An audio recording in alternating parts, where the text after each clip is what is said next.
अमित जी आजाद, जोरदार तालियों के साथ मैं आपको आमंत्रित कर रहा हूं कि आप आए और हमें संबोधन दें।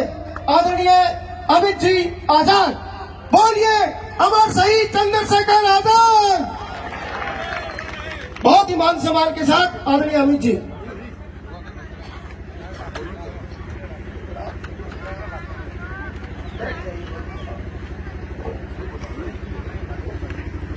भारत माता की, बोलिए भारत माता की। ये भारत माता के पुत्रों का जोर नहीं लग रहा है। एक बार पुनः बोलिए, भारत माता की। वंदे वंदे इनकलाब इनकलाब।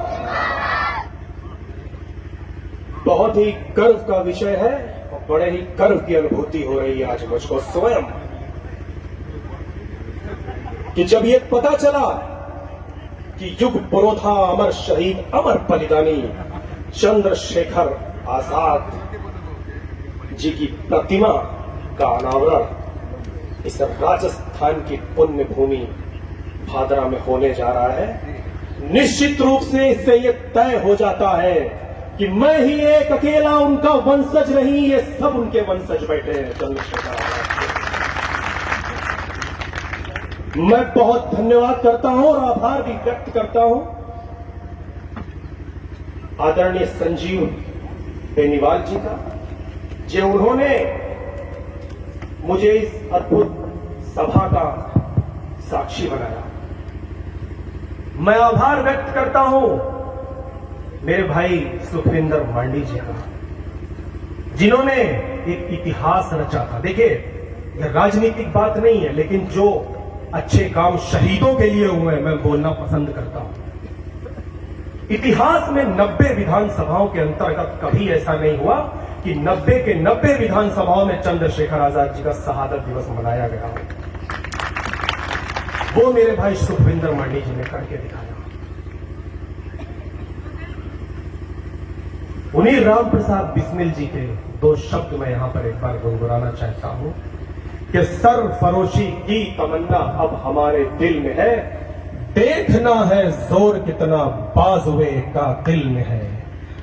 न रहबरे राहे मोहब्बत रह न जाना राह में, लज्जते सहरान वर्दी दूरिये मंजिल में है। वक्त आने दे बता देंगे तुझे आसमां, हम अभी से क्या बताएं क्या हमारे दिल में है। सरफरोशी की तमन्ना अब हमारे दिल में है। मुझे बहुत ही गर्व है कि मैं आदरणीय रामविलास शर्मा जी की उपस्थिति में ये शब्द कह रहा हूं। और मैं एक बात और बड़ी शिद्दत से आप सबके बीच रखना चाहता हूं। देखिए साथियों, एक बात मैं स्पष्ट कर दूं, मैं किसी राजनीतिक दल का सदस्य नहीं, लेकिन मैं हर उस सच्चे, हर उस मां भारती की पूजा करने वाले का तारीफ और वंदन जरूर करता हूं। क्या आपने कभी सुना है कि आदरणीय शर्मा जी ने कहा हो कि मैं भगत सिंह हूं? नहीं सुना होगा। हम पूजन कर सकते हैं चंद्रशेखर आजाद, भगत सिंह, अशफाकुल्ला खान, ठाकुर रोशन सिंह, राजेंद्र लाहिड़ी, महाराणा प्रताप, झांसी की रानी का, लेकिन हम कभी ये नहीं कह सकते कि हम वो हैं। लेकिन मुझे बड़ी शर्म आती है कि कुछ लोग भ्रष्टाचार करने के बाद ये कहते हैं कि मैं भगत सिंह हूं। अरे डूब मरना चाहिए तुमको जाकर के। शहीद भगत सिंह कोड़े खाते हुए फांसी लगा करके, अरे उम्र देखिए आप, 23 साल की उम्र। ये शहीद चंद्रशेखर आजाद 24 साल की उम्र। ये भी कोई उम्र होती है शहीद होने की? ये होते हैं शहीद।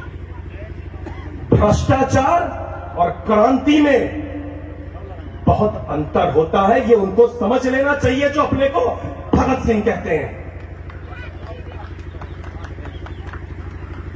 एकम सत्यम विप्रा बहुधा वदंती।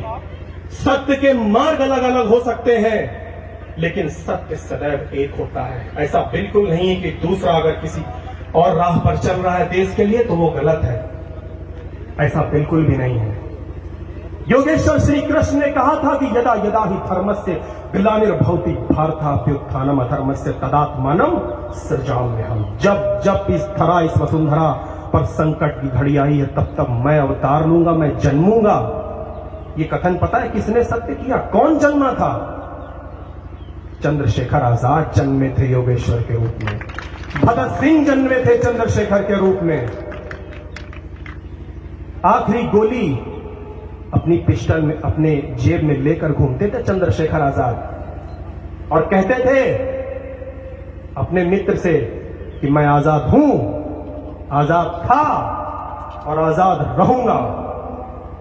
और उन्होंने ये करके दिखाया। जब उस प्रयागराज के अल्फ्रेड पार्क में वो घिर गए पुलिस से चारों तरफ से, उन्होंने अंतिम गोली मार करके दिखा दिया कि देखो इस भारत मां का लाल क्या क्या कर सकता है। उनके मित्र ने उनसे कहा कि तुम अपने मां बाप को क्यों नहीं देखते हो जाकर? मुझसे पहले सभी वक्ता कह चुके हैं यहां से। उन्होंने पता है क्या कहा? उन्होंने कहा हजारों माओ के लाल पिछड़ गए, ये एक लाल इस देश पर कुर्बान हो जाएगा तो कोई बड़ी बात नहीं है। ये थे मेरे शहीद चंद्रशेखर आजाद। मैं पुनः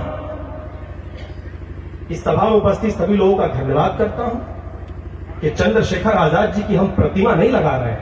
हम उस 7,32,000 क्रांतिकारियों ने जो अपने रक्त रंजित होकर के इस धरा इस वसुंधरा इस मां भारती को आजाद करके हमको दिया और हम ये बड़ी बड़ी सभाएं लगा रहे हैं, हम उनकी विरासत को पुनः संजोने का काम करने जा रहे हैं।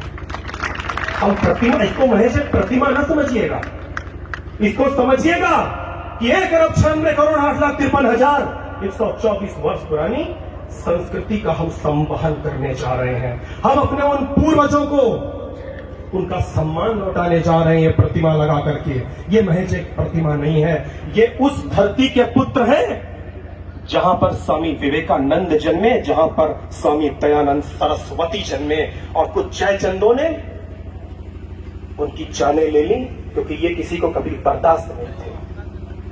यहां पर माएं बैठी हैं, उन माओं से कहना चाहता हूं कि क्या आपका पुत्र अगर आप पर हमला हो तो क्या आपकी रक्षा नहीं करेगा? आप कहेंगी करेगा। ठीक उसी प्रकार से ये मेरी मां भारती है, यदि इस पर कोई आंच भी आई तो हम सब उसके पुत्र हैं, पान भी पाकर नहीं होने देंगे इस मां भारती को। सब चाहते हैं शहीद भगत सिंह चंद्रशेखर आजाद पैदा तो हो पर दूसरे के घर में पैदा हो, हमारे घर में न पैदा हो। और अब मैं आपको दिखाना चाहता हूं चंद्रशेखर आजाद इन सब में बैठे हैं, इन सब में भगत सिंह बैठे हैं आने वाले। मैं आश्वस्त करता हूं आप सबको कि मेरी इस मां भारती का जो भविष्य है वो एकदम सुरक्षित है।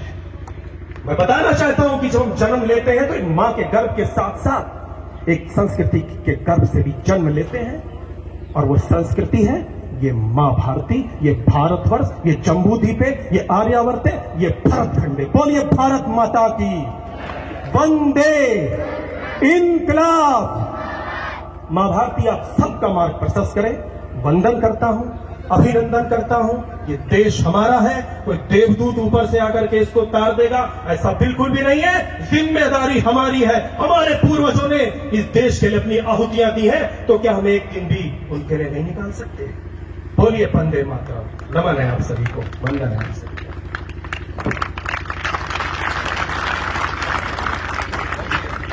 बहुत बहुत धन्यवाद। एक उत्साह और ऊर्जा का संचार आपने किया। मैं पुनः आपकी उपस्थिति को प्रणाम करता हूं। हम सब